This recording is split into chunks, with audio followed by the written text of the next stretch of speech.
श्रद्धा और विश्वास के स्वरूप श्री पार्वती जी और श्री शंकर जी की मैं वंदना करती हूँ, जिनके बिना सिद्ध जन अपने अंतःकरण में स्थित ईश्वर को नहीं देख सकते हैं। गंगा स्नान से पापों का नाश होना तो बताया जाता है, परंतु नित्य गंगा स्नान करने वाले लोग भी क्या पाप से पवित्र होते देखे जाते हैं। एक समय की बात है, दिन शिव जी और महाराज और पार्वती के साथ हरिद्वार घूम रहे थे। पार्वती जी ने देखा कि सहस्त्र मनुष्य गंगा में नहा नहा कर हर हर कहते चले जा रहे हैं, परंतु प्रायः सभी दुखी और पाप परायण हैं।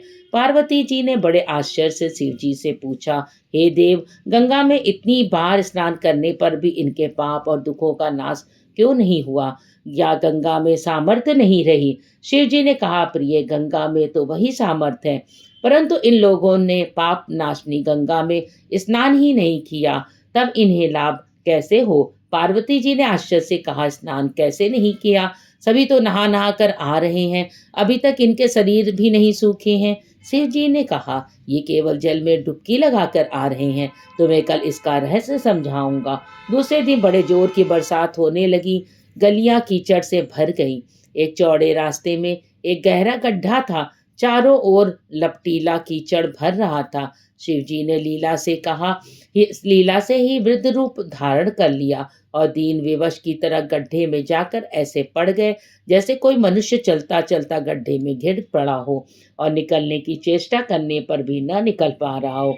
और पार्वती जी को उन्होंने यह समझाकर गड्ढे के पास बैठा दिया, देखो, तुम लोगों को सुना सुना कर ये पुकारती रहो कि मेरे वृद्ध पति अकस्मात गड्ढे में गिर पड़े हैं, कोई पुण्य आत्मा इन्हें निकाल कर उनके प्राण बचाए, मुझ असहाय की सहायता करे। शिव जी ने यह समझा दिया कि जब कोई गड्ढे में मुझे निकालने को तैयार हो, तब इतना कह देना कि भाई, मेरे पति सर्वथा निष्पाप हैं, इन्हें वही छुए जो स्वयं निष्पाप हो। यदि आप निष्पाप हैं तो इनके हाथ लगाइए, नहीं तो हाथ लगाते ही आप भस्म हो जाएंगे। पार्वती जी यथास्तु कहकर गड्ढे के किनारे बैठ गई। आने जाने वालों को सुना सुना कर शिव जी की सिखाई हुई बात कहने लगी। गंगा में नहाकर लोगों के दल आ रहे हैं। सुंदर युवती को बैठी देखकर कईयों के मन में पाप आया को कई लोग लज्जा के डरे, तो कईयों को कुछ धर्म का भय हुआ, कई कानून से डरे। कुछ लोगों ने जो पार्वती जी को यश भी सुना दिया कि मरने दे बुढ़े को, क्यों इसके लिए रोती है। आगे कुछ दयालु सचरित पुरुष थे, उन्होंने करुणावश हो युवती के पति को निकालना चाहा, परंतु युवती पार्वती के वचन सुनकर वे भी रुक गए। उन्होंने सोचा, हम गंगा में नहाकर आए हैं तो क्या हुआ, पापी तो है ही, कहीं होम करते हाथ न जल जाए। बूढ़े को निकालने जाकर इस स्त्री के कथानुसार हम स्वयं भस्म न हो जाएं। किसी ने का साहस नहीं हुआ, सैकड़ों आए, सैकड़ों पूछा और चले गए। संध्या हो चली। शिव जी ने कहा, पार्वती, देखा, आया कोई गंगा में नहाने वाला। थोड़ी देर बाद एक जवान हाथ में लोटा लिए हर हर करता हुआ निकला। पार्वती ने उसे भी वही बात कही। युवक का हृदय करुणा से भर आया, उसने शिव जी को निकालने की तैयारी की।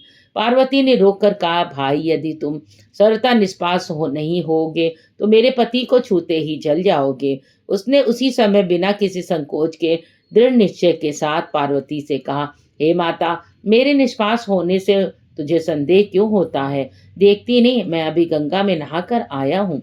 भला गंगा में गोता लगाने के बाद भी कभी पाप रहते हैं? तेरे पति को निकालता हूँ।